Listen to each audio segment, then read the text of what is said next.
Bismillahirrahmanirrahim. Assalamualaikum warahmatullahi taala wabarakatuh. Alhamdulillah. Alhamdulillahilladzi nazzala al-furqan ala 'abdihi liyakuna lil 'alamin nadhira. Walladzi arsala rasulahu bil huda wa dinil haqq liyudhhirahu 'ala ad-dini kullihi walau karihal kafirun. Ashhadu an la ilaha illallah wahdahu la syarika lah wa ashhadu anna Muhammadan abduhu wa rasuluh. Allahumma salli wa sallim wa barik ala sayyidil mursalin wa ala alihi wa sahbihi ajma'in. Subhanaka la ilma lana illa ma 'allamtana innaka antal alimul hakim. ولا حول ولا قوة إلا بالله العلي العظيم. رب اشرح لي صدري ويسر لي أمري واحلل عقدة من لساني يفقه قولي. أما بعد فيا عباد الله اتقوا الله أوصيكم ونفسي بتقوى الله فقد فاز المتقون. قال الله تعالى في كتابه الكريم: أعوذ بالله من الشيطان الرجيم. الحق من ربك فلا تكونن من الممترين. صدق الله العظيم. وقال رسول الله صلى الله عليه وسلم: بلغوا عني ولو آية. Alhamdulillah, kita bersyukur pada Allah. Kita terus mendapat nikmat dan rezeki yang banyak daripada Allah. Kita terus dapat bernafas pada hari ini. Kita terus dapat melihat wajah isteri, suami dan anak-anak kita pada hari ini. Alhamdulillah. Dan kita bersyukur pada Allah kerana kenikmatan yang tak pernah putus yang Allah berikan pada kita pada hari ini. Jadi apabila kita malam tadi di seluruh Selangor telah diadakan munajat serentak, Alhamdulillah, yang ada seluruh masjid dan surau dan setiap rumah kita bermunajat pada Allah pada malam tadi. Dan kita harapkan mudah-mudahan Allah Ta'ala menerimalah zikir kita, doa kita, munajat kita, dan Allah kabulkan doa kita supaya kita selamat daripada azab ini, daripada ujian ini, daripada COVID-19 ini, insya-Allah. Dan apa yang saya nak sentuh juga, bagaimana malam tadi kita mendengar doa live daripada Masjid Shah Alam, bagaimana Al-Fadil Tuan Imam Masjid telah membaca doa. Di antaranya mohon pada Allah Ta'ala supaya janganlah Allah Ta'ala menghapuskan nikmat yang telah Allah berikan kepada kita. Kita minta pada Allah supaya janganlah Allah menghapuskan nikmat-nikmat ni. Nikmat yang banyak, nikmat yang pelbagai yang Allah berikan pada kita ni, janganlah diangkat oleh Allah, janganlah dihilangkan oleh Allah Subhanahu Wa Ta'ala. Jadi itu di antara yang kita harapkan, antara benda yang kita minta sungguh pada Allah, minta supaya Allah kekalkan kenikmatan yang Allah berikan pada kita ni, nikmat yang baik ini, nikmat segala-galanya dikekalkan ke atas kita, insya-Allah. Jadi tuan-tuan, puan-puan, muslimin dan muslimat, sahabat-sahabat sekalian, pada hari ini saya nak menyampaikan tazkirah yang berkait dengan amalan yang diajarkan oleh Nabi SAW, yang merupakan satu amalan yang senang, amalan yang mudah. Dan amalan ini memang dibaca dan dihafal oleh kebanyakan kita. Yang mana kita biasa dengar tentang 3 kul. 3 kul ni iaitu surah Al-Ikhlas, surah Al-Falaq dan surah An-Nas. 3 kul ini merupakan 3 surah yang amat dikenali, yang amat dihafal, yang amat diketahui lah oleh masyarakat Islam kita di sini. Yang sebenarnya 3 kul ini banyak kehebatannya, banyak kelebihan dia. Bahkan tuan-tuan puan-puan muslimin dan muslimat, sahabat-sahabat sekalian, bila kita lihat pada surah Al-Falaq, surah An-Nas, surah ini digelar sebagai surah Mu'awwizah. Dua surah Mu'awwizah, iaitu surah menjadi surah pelindung untuk kita sebenarnya.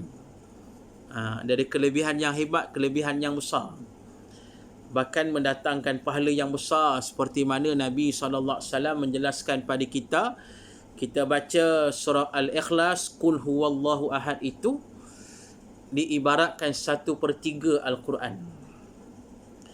Maka kalau kita baca 3 kali surah Al-Ikhlas, diibaratkan macam kita menghatamkan sebuah Al-Quran. Itu menunjukkan pada kita betapa besarnya pahala kelebihan kita membaca 3 Qul ini. Bahkan kita lihat di dalam sunnah Nabi SAW. Nabi SAW menganjurkan kita untuk membaca 3 Qul ini. Di antaranya selepas salat fardu boleh dibaca 3 Qul ini. Dan di antaranya ketika kita nak tidur di waktu malam. Bahkan ada hadis juga menyatakan pada kita ketika kita bangun daripada tidur juga boleh kita membaca 3 Qul ini. Yang mana bila kita lihat sejarah sebenarnya, turun surah Mu'awwizah ini ada sejarahnya.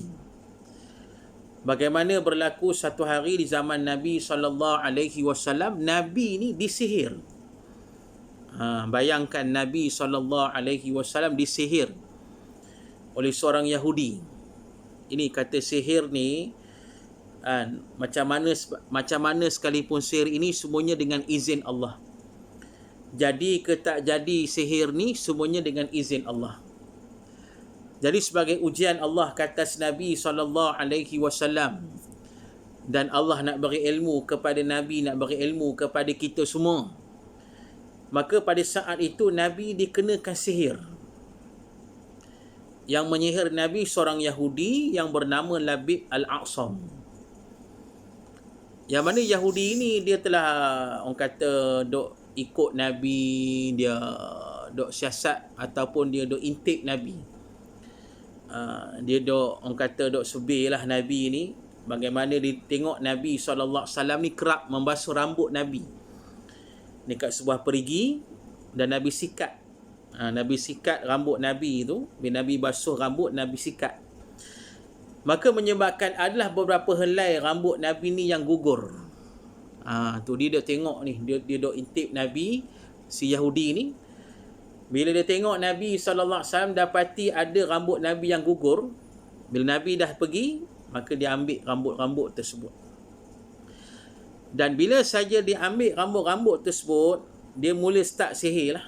Diikat rambut tu dengan dengan tali panah. Dengan diikat sebanyak 11 simpulan ikatan. Dan setiap simpulan tu dicucuk dengan jarum. Itu dia sihir. Ni jahat ni. Ni kata sihir ni benda yang haram, benda yang berdosa, benda yang dilaknat oleh Allah dan Rasul.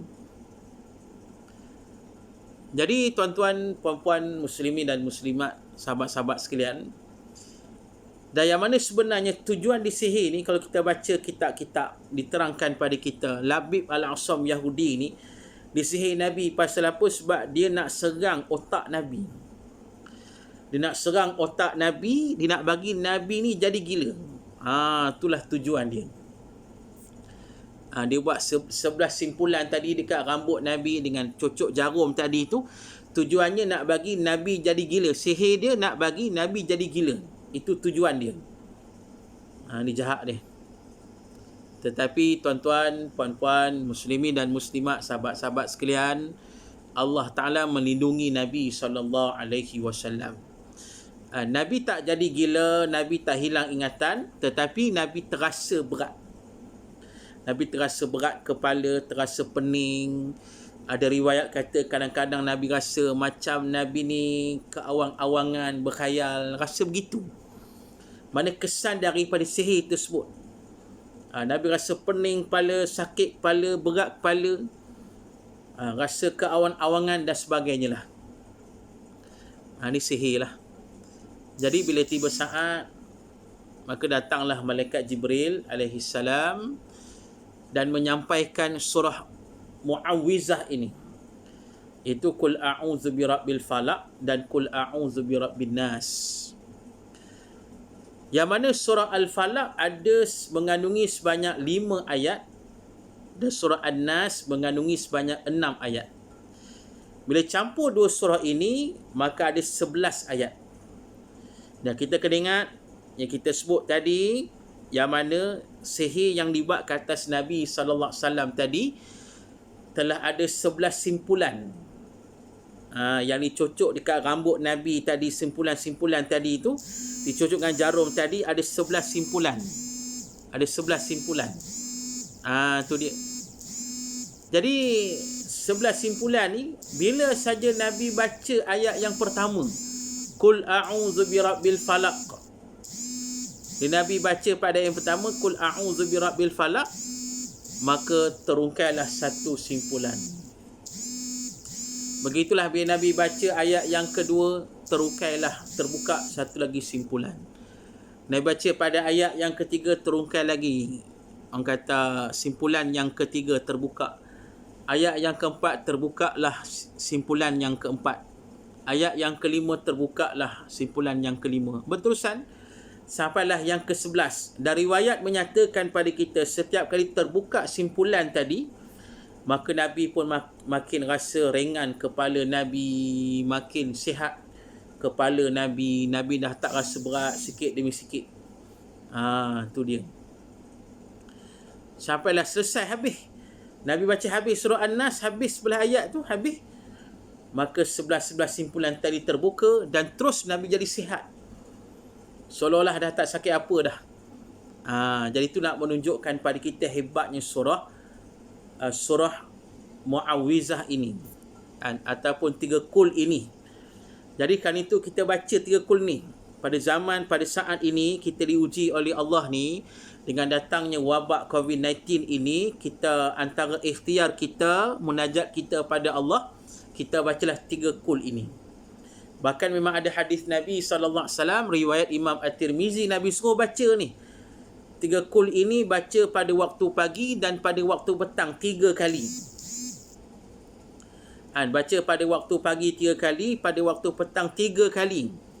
InsyaAllah jaminan Nabi SAW, Allah akan pelihara kita dari keburukan, dari kejahatan, dari malapetaka, dari musibah, dari penyakit-penyakit yang berbahaya, daripada virus-virus yang menakutkan ini. InsyaAllah kita amalkan, kita usaha. Ini antara usaha yang kita kena buat.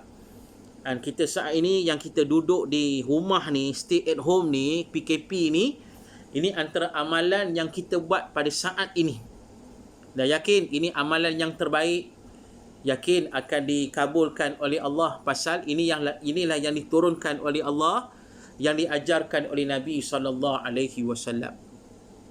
Bahkan muslimin dan muslimat, tuan-tuan, puan-puan, sahabat-sahabat sekalian, berdasarkan hadis yang sahih riwayat Imam Al-Bukhari, Sayyidatina Aisyah radhiyallahu anha menceritakan pada kita yang mana Nabi SAW setiap malam sebelum tidur malam, Nabi akan baca 3 Qul sebanyak 3 kali. Nabi baca Qul huwallahu ahad, Qul a'udzu birabbil falaq dan Qul a'udzu birabbin nas 3 kali. Dan kemudian Nabi hembus di tapak tangan Nabi. Nabi tiup. Nabi hembus di tapak tangan Nabi. Kemudian Nabi sapu. Daripada atas kepala Nabi sampailah ke bawah. Dan Nabi sapulah seluruh badan Nabi SAW takat mana yang boleh dicapai. Ini yang diamalkan oleh Nabi SAW. InsyaAllah, kata Nabi, kita terselamat daripada sihir di waktu malam, daripada keburukan, daripada kejahatan, daripada penyakit sebagainya, insya-Allah. Mudah saja amalannya. Sebelum tidur malam kita baca 3 Qul 3 kali dan hembus di tapak tangan kita, kemudian kita sapu daripada di atas kepala kita sampai muka kita, sampai seluruh badan kita. Kita sapulah setakat mana yang boleh dicapai pada badan kita ni, insya-Allah. Kita akan dipelihara oleh Allah Subhanahu Wa Taala. Jadi kan itulah tuan-tuan, puan-puan, muslimin dan muslimat, sahabat-sahabat sekalian, ini amalan yang terbaik. Dan kita laksanakanlah insya-Allah. Kita sebarkan amalan ini, sebarkan peringatan ini insya-Allah. Mudah-mudahan kita mendapat kebaikan dan manfaat dan keredaan daripada Allah. Dan Allah kabulkan doa kita, permintaan kita, dan peliharalah kita daripada musibah ni, daripada bala ini, daripada ujian yang berat ini. Mudah-mudahan Allah angkatlah dengan segera COVID-19 ini, Allah hilangkanlah virus ini dengan izin Allah. Kita harapkan sangat Allah lindung kita, keluarga kita, diri kita, keluarga kita, masyarakat kita dan negara kita ni daripada musibah, daripada COVID-19 ni insya-Allah. Jadi insya-Allah kita setakat ni dulu untuk tazkirah kita pada hari ni. Insya-Allah kita akan sambung lagi tazkirah kita yang seterusnya, mungkin pada besok dan seterusnya insya-Allah. Kita akan terus sampaikan tazkirah-tazkirah yang bermanfaat, kuliah ilmu yang diajar, apa-apa yang diajar oleh Allah dan Rasul sallallahu alaihi wasallam yang termaktub dalam Al-Quran dan As-Sunnah Nabi, dan yang diajarkan oleh para alim ulama kita insya-Allah. Mudah-mudahan kita sudah dapat manfaat dan kita semua diampunkan oleh Allah dan kita dipelihara oleh Allah Subhanahu wa taala. Wasiru ala barakatillah. Assalamualaikum warahmatullahi taala wabarakatuh.